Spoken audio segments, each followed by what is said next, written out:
Good morning. Our tribe is increasing, so it's nice to see you, as well as all those who are listening. You never know where you'll find it. Or maybe I should say, you never know where it's going to find you.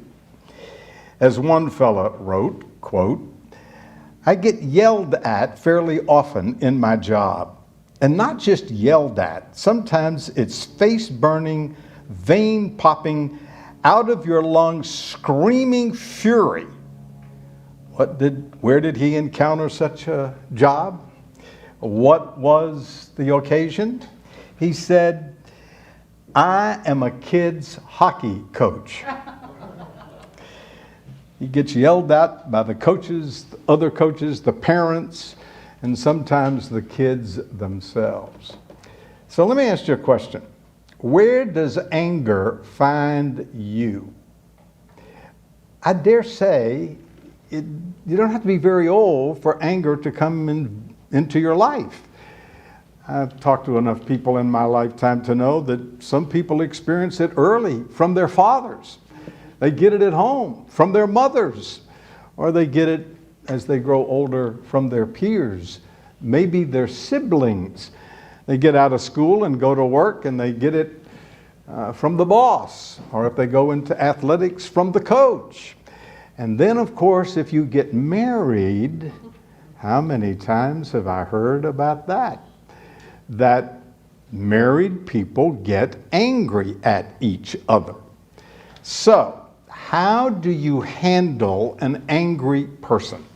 Now, as you know, we've been going through the book of Proverbs, and we've come to the topic of anger.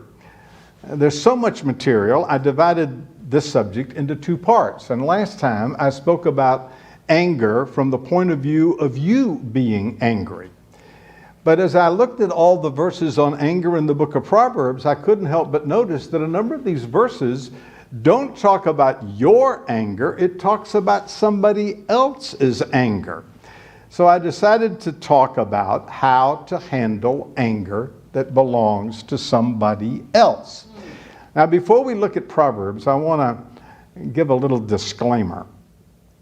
If you look at the subject of anger in its entirety, not just in Proverbs, you have to conclude that sometimes people internalize their anger. And to use the psychological term, they stuff it. They pout. They withdraw. That's one type of anger. Then, of course, there are those people who externalize it. And that consists of a large number of different types. They can be angry and not say a whole lot, but say something because it's external.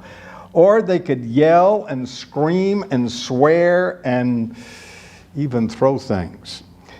Now, it seems to me that the references to somebody else's anger in the book of Proverbs is basically dealing with somebody who is expressing it.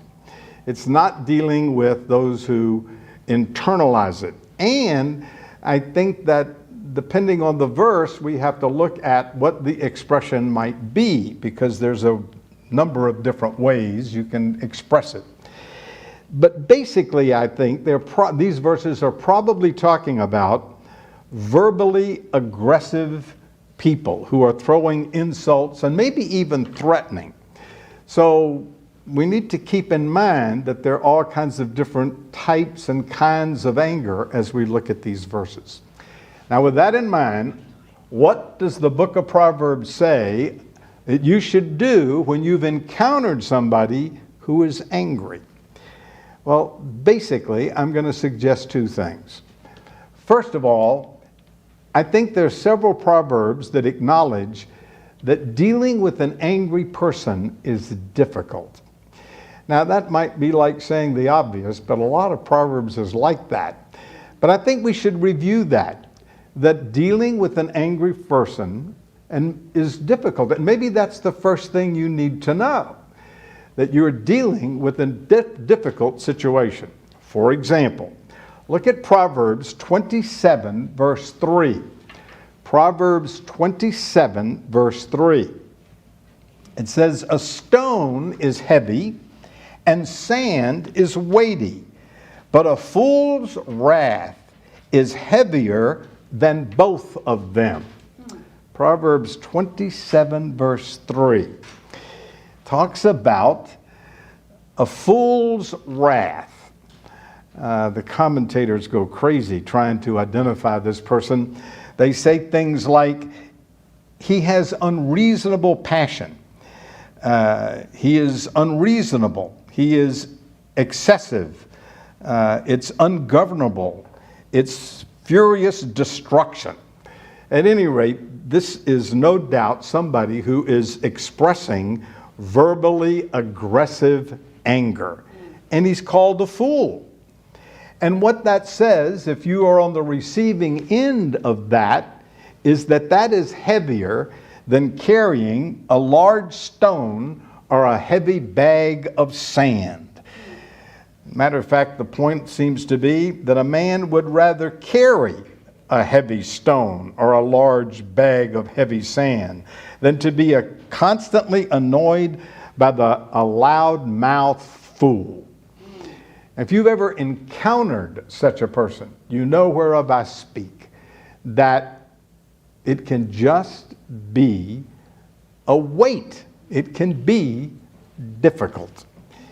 One wrote, Kim, who worked as a customer service agent, said, almost every caller was angry. They was angry in that they couldn't remember their password. They were angry because their credit card was denied. They were angry because they forgot to cancel the service that they'd been paying for something they hadn't used for 6 months. I left my job in a simmering rage every day because all the anger had to be processed through me. Sometimes I kicked walls. Sometimes I cried in my car before driving home. Sometimes I wrote angry stories with angry characters who did terrible things to everyone around them just because they could. I dealt with it constructively as I could, but I only lived with it for a year. If it had been a lifelong career, I don't think I would have been able to recognize myself by the end. Everyone has their breaking point, and some of us are closer to it than we would ever know. Dealing with an angry person, worse, living with an angry person, can be a very heavy burden.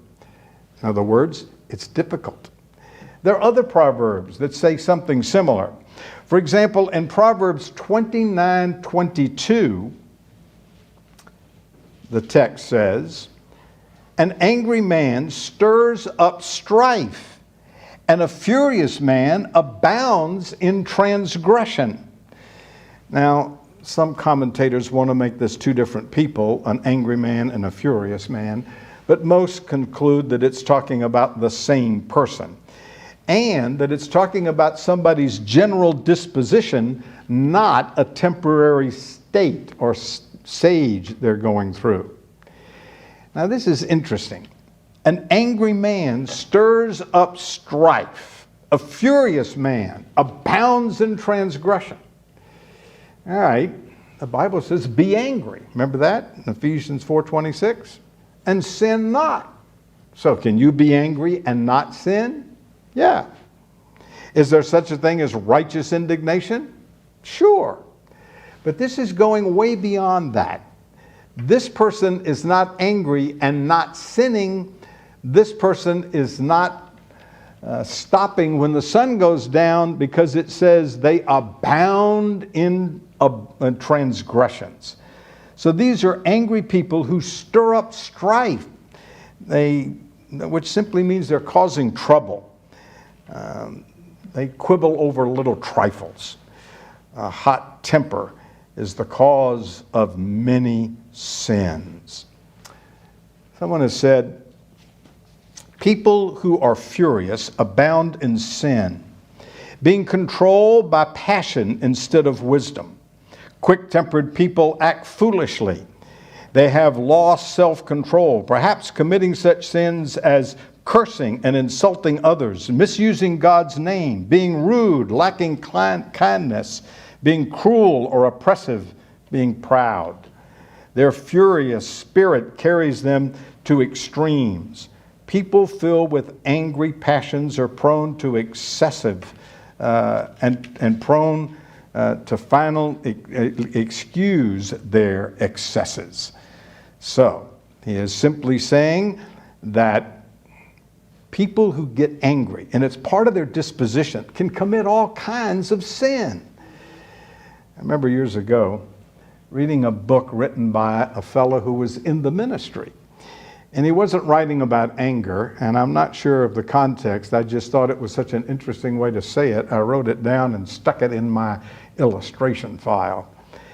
But this fellow who knew the Lord and was serving the Lord said that he was describing the nature of his mother's anger. And this is what he said: her acid words could peel paint off the wall. And I thought, how vivid. Her anger could peel the paint off the wall. Now, how do you deal with an angry person that angry?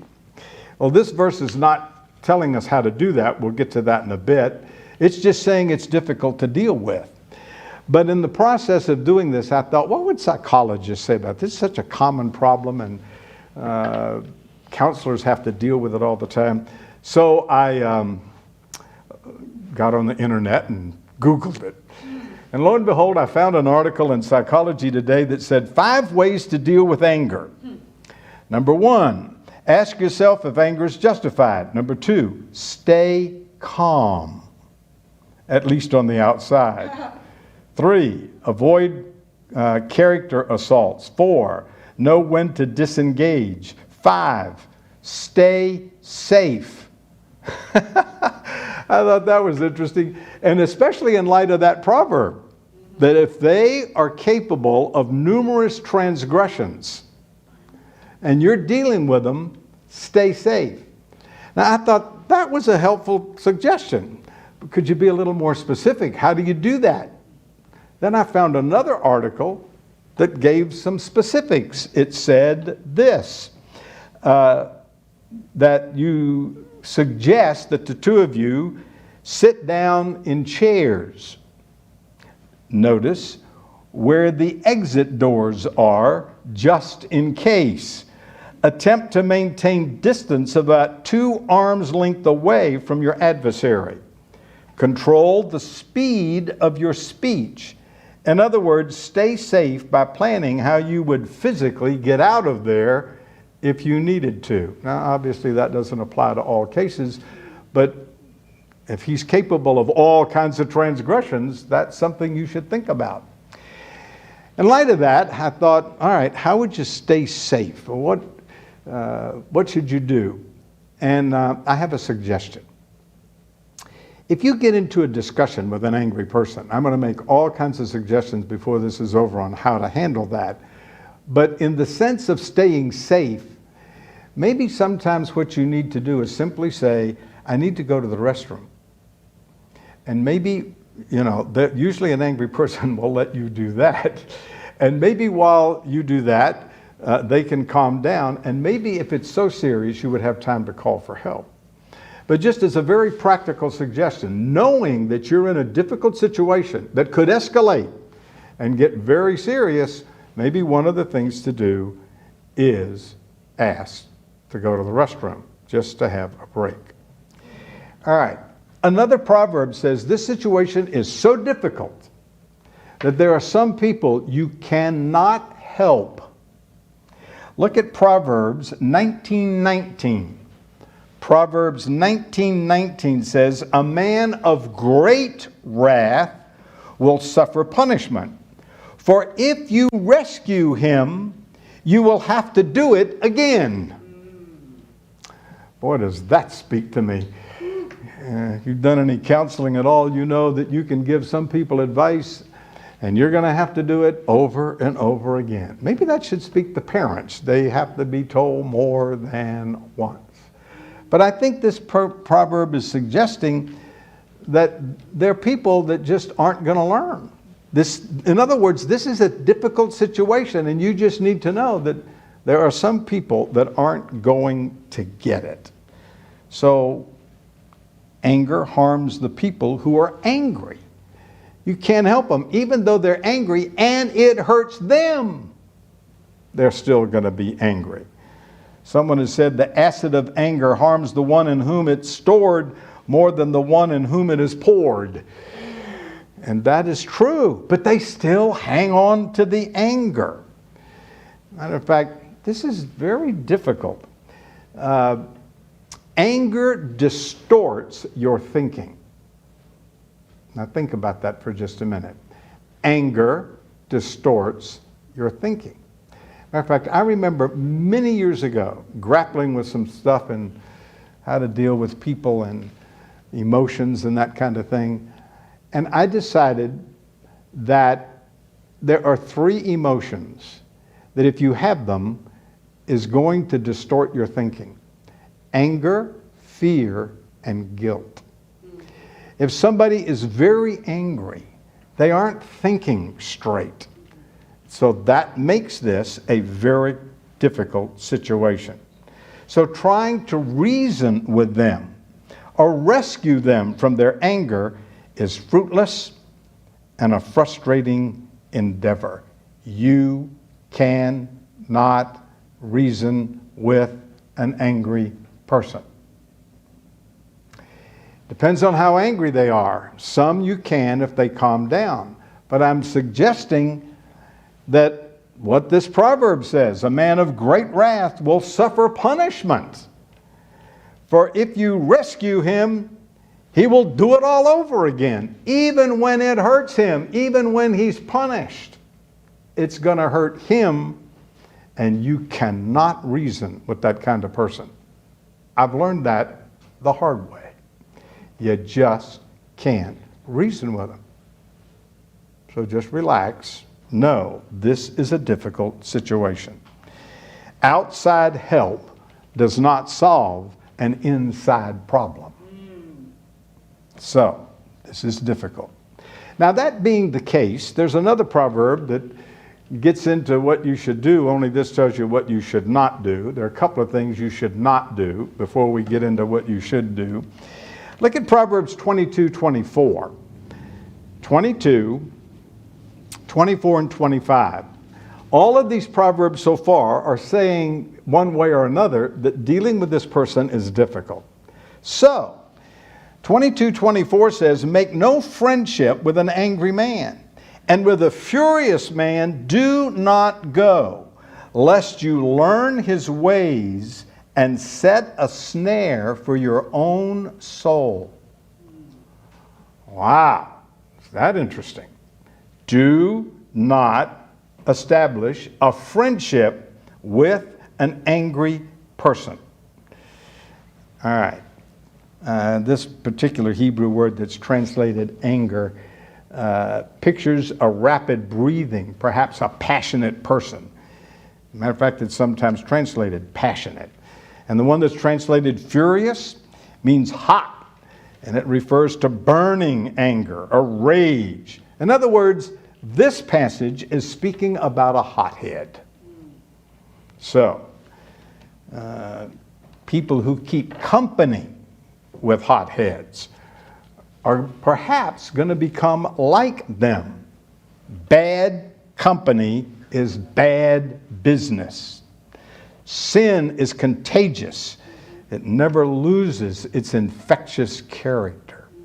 So you are best just to not be friends with an angry person. Now let me talk about that for a second.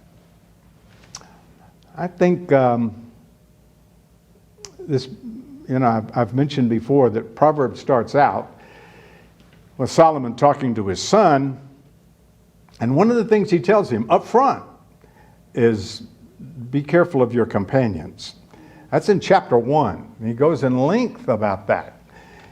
He talks about your relationship to the Lord. He talks about relationship to your mother, and that gets a verse or two, but boy, he talks about watching your companions, and he goes into quite a discourse. So that has led me to say, look, if you avoided all angry people, you'd have a small list of friends. So I think excuse me, the bottom line is this, and this verse says it very well. Look at it again. Verse 25, lest you learn his ways and set a snare for your soul. It seems to me there's a line of demarcation that you can be friends with somebody, in this case an angry person, without it affecting you. The minute it starts affecting you, that's the line of demarcation where you have to withdraw. So just be careful. And the issue is, are you influencing them or are they influencing you? And when they start influencing you negatively, that's the time to check out. Do not become close friends with an angry person. Now, how would you apply that? Very specifically, very practically, how would you apply that? Well, I can think of two areas real quick. Do not ever enter into a business partnership with an angry person. That is going to be nothing but trouble. Do not do that. But the one area where I think it needs to be most applied is don't marry an angry person. I don't know how many people I have counseled with over the years who were married to an angry person. That is a heavy burden. Not just men. I know of situations where it's the wife as well. Matter of fact, I have recently talked to a man who is married to an angry woman, and it was very discouraging to him. Years ago, a young couple that I knew fairly well was thinking about getting married, and the man came to me and said, "What do you think?" Now, I have a rule. I do not play Cupid. I'm not smart enough to play Cupid. I give it to my wife. She's much better at that than I am, but I don't play Cupid. In this case, I did. And what I said was, I think it'll be okay, but the one thing you need to know is I think she's angry. I think that's an angry person, and that's the only hesitation I would have. Now, that was many years ago. If I knew then what I know now, I would have said to him, don't marry her. I didn't do that, and it ended up being a disaster. As far as I know, they're still married. But it's caused no end of problems, not just for him, but for the extended family. Don't marry an angry person. Now you say, well, I'm not thinking about even getting married, or I'm already married. Wonderful. But you know people, and sometimes they may ask you for advice, then that's what you tell them. And that's the verse. That says it very clearly, lest you learn his ways. So that's the line of demarcation. One other verse that seems to me to be saying this is a very difficult problem to deal with is Proverbs 24:17 and 18.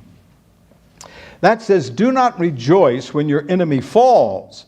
Do not let your heart be glad when he stumbles, lest the Lord see it and it displease him, and he turns away his wrath from him. Now, in this case, the wrath is the Lord's wrath. And what he's saying is this: don't rejoice when your enemy falls. And the fall could not necessarily be into sin, it could be just into trouble.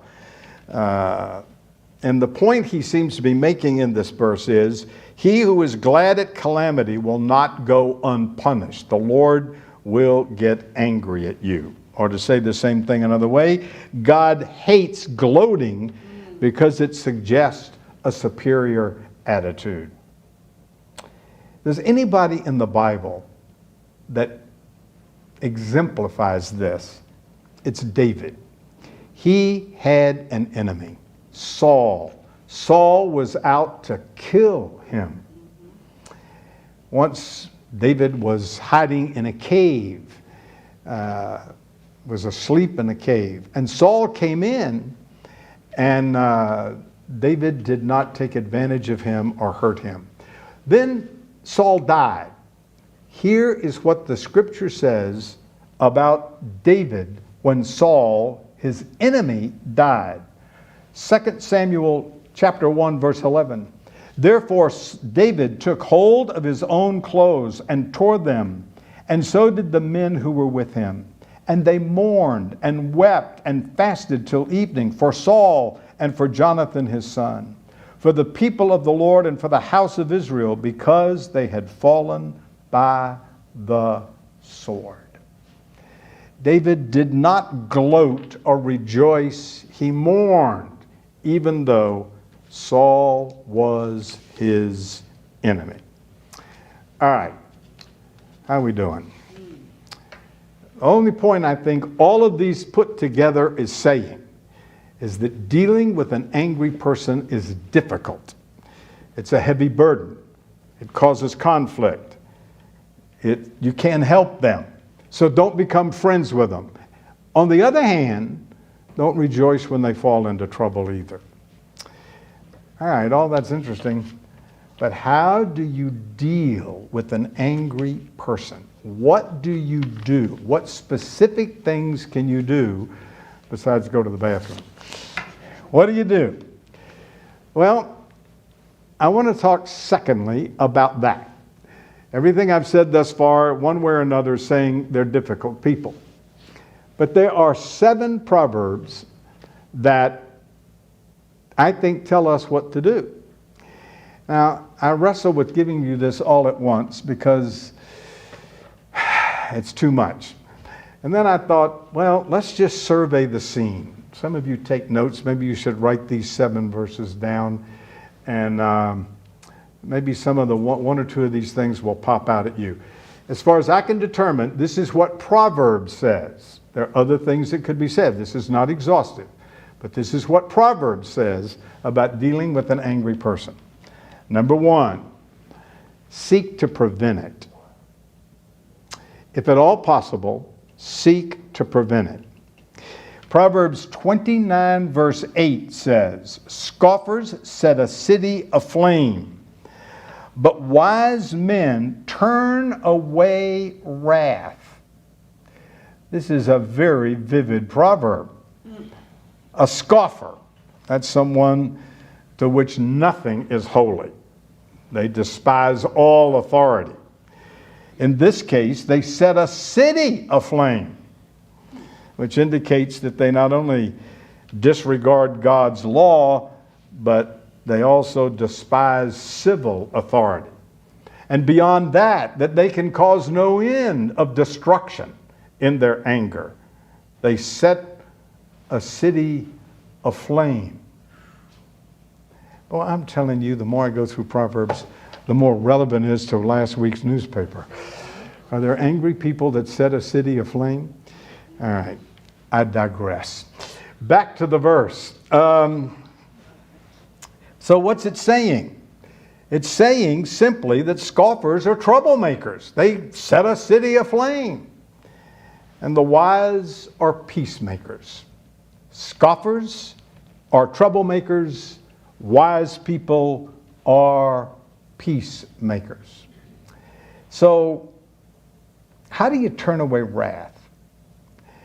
That's the idea here. A wise men turn away wrath. So, prevent it if all possible. Prevent the city from burning down. How do you do that? Well, I think some of these verses we're going to talk about in a minute help us understand some of that. But at this point, let me make what I consider to be a very, very fundamental issue. It seems to me that angry people, one way or another, feel disrespected. That usually that's at the bottom of what's going on, or at least it's involved. Now, whether they were disrespected or not is not the issue. It's the way they feel.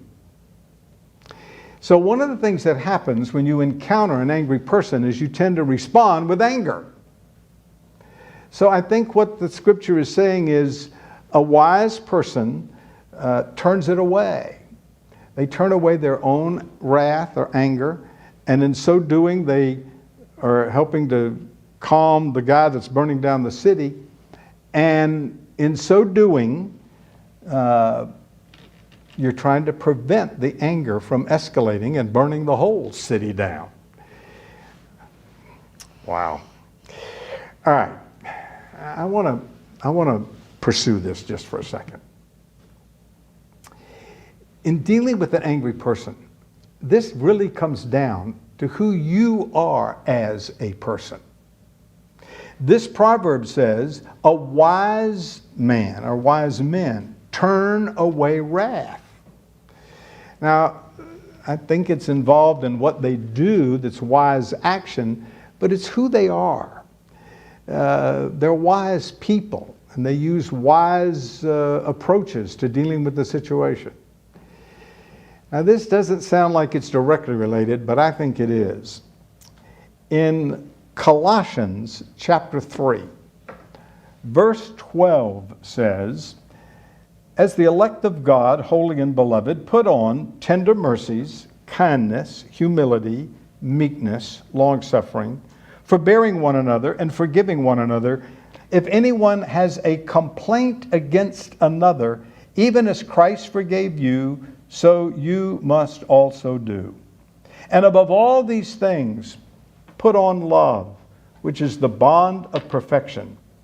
And let the peace of God rule in your heart, to which you are called in one body, and be thankful.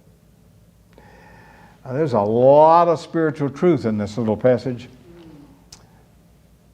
Tender mercies, kindness, humility, meekness, long-suffering, forgiveness. But I want to focus on verse 15. Let the peace of God rule in your heart. And I think that gets to the bottom of the way you deal with everybody, and especially angry people. Don't respond. We're going to get to that in another proverb, but let me just lay the foundation. Be at peace. Just be at peace. I had a friend years ago who this, I think, was his life's verse. He quoted it all the time. And it really had an impact on me.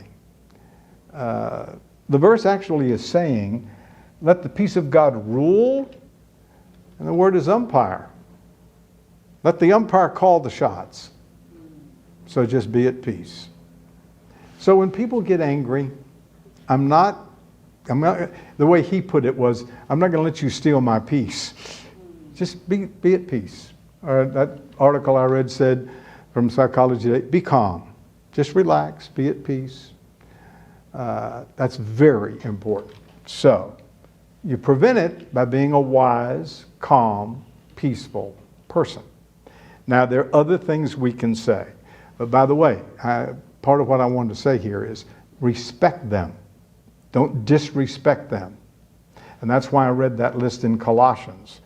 A wise person knows that under here somewhere is feeling of disrespect. So a wise person, one that has these Christ-like characteristics, will at least respect them.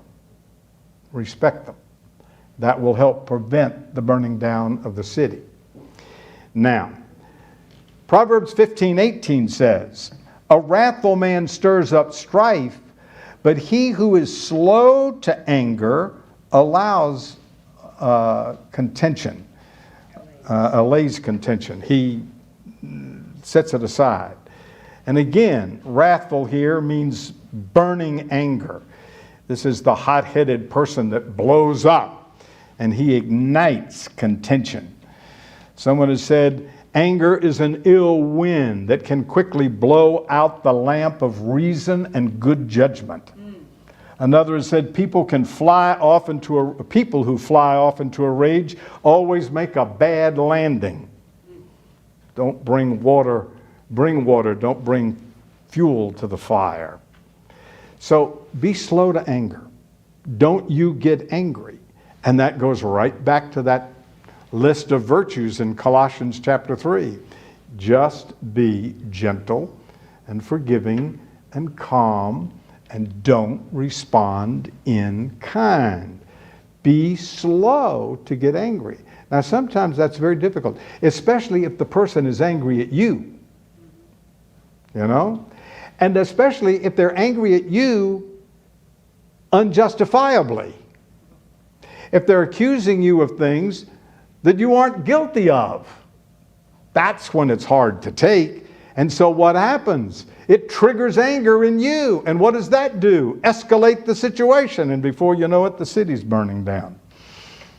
So, he says, be slow to anger. I wonder if that's where James got it. Did you ever read James chapter 1? Be slow to wrath, swift to hear, slow to wrath, quick to hear, slow to wrath. Be slow to get angry. And later in the book of James in chapter 3, he talks about, in chapter 4 actually, he talks about where strife and conflict come from. No doubt off the anger that he mentions in chapter 1.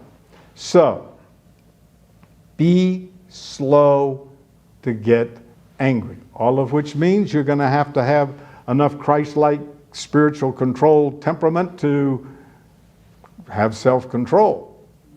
Don't respond in kind. That's the point. All right. Here is probably the most famous verse in all of Proverbs on how to deal with an angry person. If I had said to you when you came in, give me a verse in Proverbs that deals with dealing with angry people, this is the verse you'd have probably given me. 15:1. A soft answer turns away wrath, but a harsh word stirs up anger. And here we are again. A soft answer turns away wrath, but a harsh word stirs up anger. We're back down to who you are as a person. That a harsh word stirs it up. So be slow to anger and don't use harsh words. Getting the picture? Rather, use a soft answer. The word wrath here is that word that means heat, sometimes translated rage. Isn't that interesting? And soft here, the Hebrew word actually means tender, delicate, soft. Here I think the idea, according to the Hebrew lexicon, is gentle words. So don't get angry, just give them a soft, gentle answer. One commentator said, there is a self-pleasing sarcasm as if we had rather lose a friend than miss a clever opportunity. Don't use sarcasm. Don't use harsh words. The word harsh actually can mean hurtful or painful. Don't escalate the situation by the words that you use, but use a soft answer. Now, what does that mean? Let's get down real specific. What does that mean? Well, I'm going to suggest that one of the things it means is that you watch your voice volume. That when you get angry, what happens? Somebody's yelling at you, what do? You yell back. Soft answer. Turns away wrath. So maybe this is saying, speak softly. That the answer is not just what you say, it's how you say it that can go a long way. It has been suggested that in this regard, a soft answer would try to find agreement where you can, no matter how obnoxious or outrageous the person's viewpoint may be. You can always find some sliver of agreement. So express that partial agreement with phrases such as, I can see how you might look at it that way. Or sometimes that's probably true, even if at the moment you don't think it is, they say. Or you may have a point. Those kind of statements just bring down the volume. And Solomon says a soft answer can actually turn away wrath. So look at what you say and how you say it. The next couple of suggestions are really interesting. There's a proverb that says, appease them. Look at 16:14. As messengers of death is the king's wrath, but a wise man will appease it. Wow. The word appease means to cover, to make atonement, to make reconciliation, to pacify. One commentator said with the despotic monarchs of the East, punishment, even death, followed royal displeasure. Another said, if the king is angry, it is as if a troop of messengers or angels of death went forth to visit with death him against whom the anger is kindled. But if against whom the wrath of the king has thus broke forth, it is a wise man or one near the king who knows that he will seek to discover the means to cover or to propitiate or appease the king's anger. Now, how do you do that? You appease him. Well, let me make a suggestion. Sometimes the way you appease the person is just shut up. Don't answer. If you do, try to find some place where you can agree, but sometimes just appease them, be silent. As a matter of fact, recently I talked with a fella who lives with an angry wife, and I heard him out, and my suggestion was, don't answer her. That's a no-win situation. Let the heathen rage. I didn't say that, but that's what I was thinking. And she's a believer. Just don't answer. Just be silent. And that may appease them. Or saying something like I suggested a minute ago. One more. Overlook it. Look at Proverbs 19:11. The discretion of a man makes him slow to anger, and his glory is he overlooks a transgression. Interesting. I find that particularly interesting because an angry person is usually feeling like they've been treated disrespectfully and unjustly. And you want justice. And this proverb is saying his glory is to overlook the transgression. And glory here is probably meaning that's the honorable thing to do. You'll be honorable. So a prudent, patient man is not easily upset by people who offend him. In fact, he overlooks the offense, knowing that to harbor resentment or attempt to take revenge only leads to more trouble. Peter says, love covers a multitude of sins. When you're dealing with an angry person, sometimes, remember these are proverbs, not laws, they don't apply to every situation. Sometimes it's best to just overlook the transgression. And if you want a verse for that, it's Proverbs 19, verse 11. If there's anybody in the Bible who illustrates this, it was David. Solomon, who wrote this book, was his son. Did he learn this from his father? By watching his father?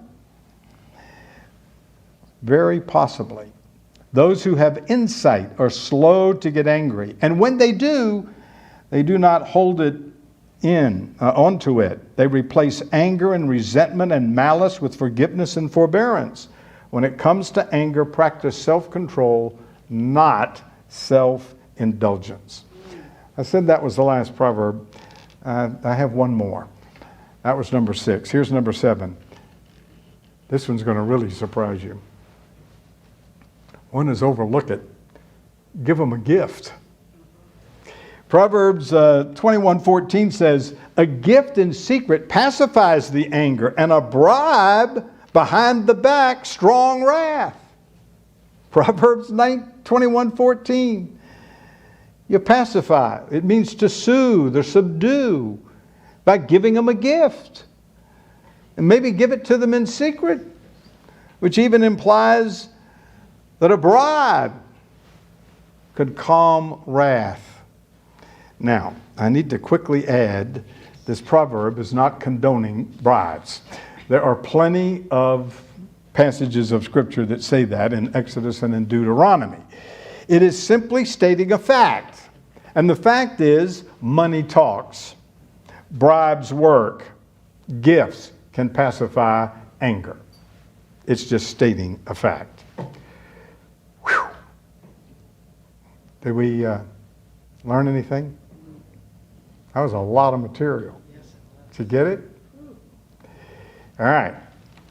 Dealing with other people's anger is difficult.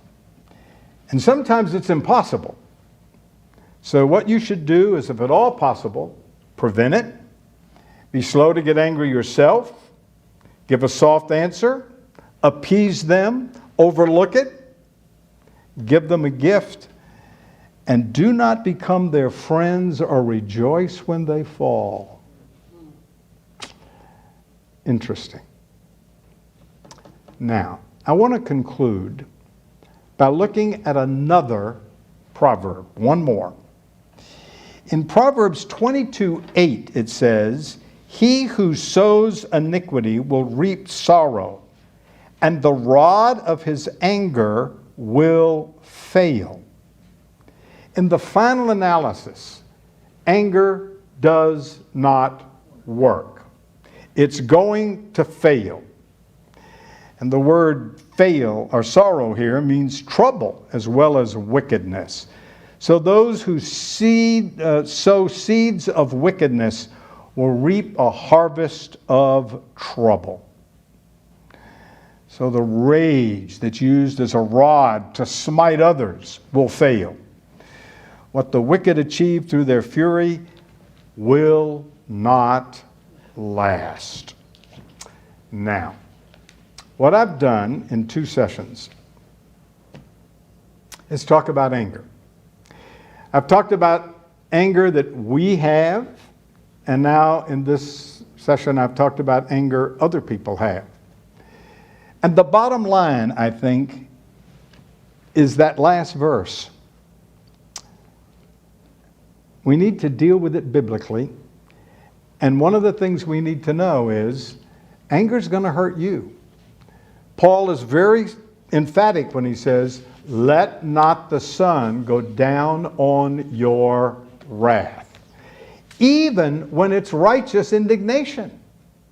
Because that same passage in Ephesians chapter 4 says, "Be angry and sin not." That's verse 26. The next verse says, "And let not the sun go down on your wrath." So even when you're commanded to be angry, don't harbor it. Because ultimately, it's only going to hurt you. So that applies to this whole subject that we've dealt with in 2 meetings. One is when it's your anger, be slow to get angry and put it away. And when it's with other people, deal with it. Deal with it wisely, at least to not harm yourself. But ultimately, anger that is inappropriately dealt with hurts you. Whether it's your anger or whether it's somebody else's and you deal with that inappropriately, anger is only going to hurt you. Bottom line, be at peace. I'm not going to let your anger rob me of my peace. Doctors in Coral Gables, Florida, compared an efficiency of heart pumping action in 18 men with coronary artery disease to 9 healthy men. Each in the study underwent a physical stress test, like riding an exercise bike. 3 underwent a mental stress test, doing math problems in their head, recalling an incident that had made them very angry and giving them a short speech to defend themselves against this hypothetical charge of shoplifting.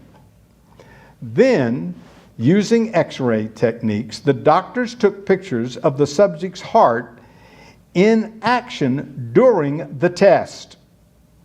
For all of the subjects, anger reduced the amount of blood the heart pumped to the tissues more than any other test. But this was especially true of those who already had heart disease. This article said, why anger is so much more potent than fear or mental stress is anybody's guess. But until we see more research on this subject, it wouldn't hurt to count to 10 before you blow your stack. Because inappropriately dealt with, anger is only going to hurt you, escalate the situation, and burn down the city. Be at peace. Father, may the Spirit of God so work in our heads and our hearts so that we learn in our experience to be slow to anger, that we learn to be Christ-like, to be at peace, to be humble, to be gentle, to be gracious, so that we can glorify your Son and not harm ourselves or others. In Jesus' name.